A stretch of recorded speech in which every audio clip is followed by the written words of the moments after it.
सूरज पृथ्वी से लगभग 14.96 करोड़ किलोमीटर की दूरी पर है, जिसका मतलब है कि सूरज का प्रकाश पृथ्वी तक पहुंचने में लगभग 8 मिनट का समय लेता है। लेकिन ये इतना दूर भी नहीं है कि हम इसके प्रकाश से मिलने वाली ऊर्जा यानी कि सौर ऊर्जा का लाभ ना उठा सकें। और हम ऐसा करें क्यों ना? आखिरकार सौर ऊर्जा नवीकरणीय होती है, यानी कि इसकी पूर्ति प्राकृतिक रूप से होती रहती है। ये ऊर्जा का एक अक्षय स्रोत है, यानी कि ये कभी खत्म नहीं होगा। साथ ही ये एक स्वच्छ ऊर्जा स्रोत भी है। इसका अर्थ हुआ कि इससे हमारा पर्यावरण प्रदूषित नहीं होता। इसलिए हम सौर ऊर्जा का अधिक से अधिक उपयोग करते हैं अपने घरों को गर्म रखने के लिए या फिर बिजली उत्पन्न करने के लिए। अब सौर ऊर्जा का उपयोग हम दो तरह से करते हैं। पहला है निष्क्रिय उपयोग, यानी कि पैसिव यूज। नाम से आप समझ सकते हैं कि निष्क्रिय मतलब आपको बहुत कुछ करने की जरूरत नहीं है ना? अगर मैं कहूँ तो ये कुछ इस तरह से है कि आप आराम से सूरज की रोशनी में पड़े हुए हैं और आपको गर्माहट महसूस हो रही है। तो चूंकि इसमें आपको बहुत कुछ करना नहीं होता, इसीलिए पूरी दुनिया में ये तरीका बहुत ज़्यादा सुलभ है और बहुत ही सस्ता भी है। इसमें सबसे पहला तरीका हो सकता है घर की निर्माण सामग्री। तो हम भवन का निर्माण ऐसी सामग्री से करते हैं जो सूरज की रोशनी को अवशोषित करता है, जैसे कि पत्थर, कंक्रीट, ईंट और मिट्टी वगैरह। ये जो सामग्री है ये दिन के दौरान सूरज की गर्मी को अवशोषित कर लेती है और रात में धीरे धीरे इसे छोड़ती है। खासकर अगर हम रेगिस्तानी इलाकों की बात करें तो वहाँ पर इस प्रकार की निर्माण सामग्री बहुत उपयोगी होती है, क्योंकि रेगिस्तानी इलाकों में दिन में बहुत गर्मी होती है। तो ये जो सामग्री है वो गर्मी को अवशोषित कर लेती है, जिससे घर के अंदर का तापमान ठंडा बना रहता है और रात में रेगिस्तान में बहुत ठंड हो जाती है। तो ये सामग्री उस गर्मी को जो उसने दिन में अवशोषित की थी उसे धीमे धीमे छोड़ती है और घर का तापमान आरामदायक बना रहता है। अब बात करते हैं सूरज की ओर मुख करके बनाई गई खिड़कियों की। उत्तरी गोलार्ध में दक्षिण मुखी खिड़कियां बनाई जाती है ताकि सूरज की रोशनी ज्यादा देर तक घर के अंदर आ सके। तो ये तो हो गए घर को गर्म करने के तरीके निष्क्रिय उपयोग करके। लेकिन कुछ ऐसी भी स्थितियां हो सकती हैं जब आप सूरज की गर्मी को रोकना चाहें या नियंत्रित करना चाहें और अपने घर को ठंडा रखना चाहें। तो उस संबंध में अगर हम बात करें तो आपने ध्यान दिया होगा कि गर्मी के मौसम में जब आप घर से बाहर निकलते हैं तो आपको कहा जाता है कि काले रंग के कपड़े मत पहनो, हल्के हल्के रंग के, सफ़ेद रंग के कपड़े पहनो, जिससे आपको गर्मी कम लगे। तो यही कार्य आप अपने घर में भी कर सकते हैं। आप अपने छत के रंग को हल्का पेंट कीजिए। छत का रंग ही ये तय करता है कि कितनी ऊष्मा या कितनी गर्मी घर में प्रवेश करेगी।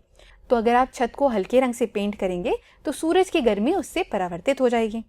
तो यहाँ हल्के रंगों के अलावा दूसरा एक और उपाय होता है, वो है हरी छत यानी कि ग्रीन रूफ। इसमें क्या होता है, इसमें आप अपने छत पर बहुत सारे पौधे उगा देते हैं ताकि एक और परत मिल जाए ऊष्मा को रोकने के लिए, और ये बहुत खूबसूरत भी दिखाई देता है। और इसके अलावा आप छाया का उपयोग भी कर सकते हैं, यानी अपने घर के आसपास छायादार पेड़ लगा सकते हैं या फिर छत के ऊपर तिरपाल भी लगा सकते हैं। इससे भी आपका घर ठंडा बना रहेगा। अब ये तो हो गई निष्क्रिय उपयोग या पैसिव यूज की बात।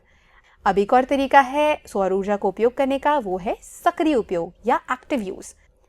ये जो आपको तस्वीर दिखाई दे रही है, इस तरह के पैनल आपने कई घरों के ऊपर देखे होंगे। इन्हें कहा जाता है सौर संग्राहक या सोलर कलेक्टर्स। इनके अंदर एक लिक्विड, एक तरल पदार्थ होता है जो सूर्य की रोशनी से गर्म हो जाता है और फिर पंप या पंखों का उपयोग करके उस तरल पदार्थ की ऊष्मा को ही घर के अंदर भेज दिया जाता है, जिससे आप पानी गर्म कर सकते हैं, हवा गर्म कर सकते हैं या घर को गर्म रख सकते हैं। तो यहाँ पर चूंकि पंप या पंखों का इस्तेमाल किया जा रहा है, इसलिए हम इसे निष्क्रिय नहीं कहेंगे। इसमें हम थोड़ा काम कर रहे हैं इसलिए हम इसे सक्रिय कहेंगे, एक्टिव यूज या सक्रिय उपयोग कहेंगे। अब ये तो हो गई एक छोटे घर की बात, किसी भी घर में। लेकिन अगर आपके पास एक बहुत बड़ी जगह है तो एक और विकल्प है, वो है संकेंद्रित सौर ऊर्जा प्रणाली यानी कि कॉन्सेंट्रेटेड सोलर पावर सिस्टम। इसमें क्या होता है कि सौर ऊर्जा को बहुत सारे रिफ्लेक्टर्स यानी कि परावर्तकों का उपयोग करके केंद्रित किया जाता है एक विशेष बिंदु पर। इसका एक प्रकार होता है जिसमें दर्पणों का उपयोग करके सौर ऊर्जा को एक टावर पर परिवर्तित कर देते हैं और इस ऊर्जा का उपयोग फिर पानी उबालने के लिए, भाप बनाने के लिए और अंततः इससे फिर बिजली उत्पादन किया जाता है।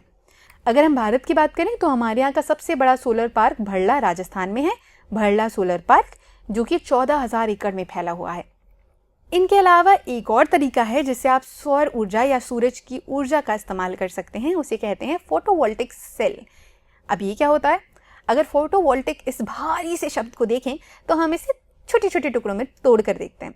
पहला हुआ फोटो यानी कि प्रकाश, और दूसरा हुआ वोल्ट। वोल्ट यानी कि विद्युत ऊर्जा या बिजली से जुड़ा हुआ शब्द है ये। तो फोटोवोल्टिक का मतलब क्या हुआ कि प्रकाश का उपयोग करके, रोशनी का उपयोग करके विद्युत ऊर्जा या बिजली उत्पन्न करना।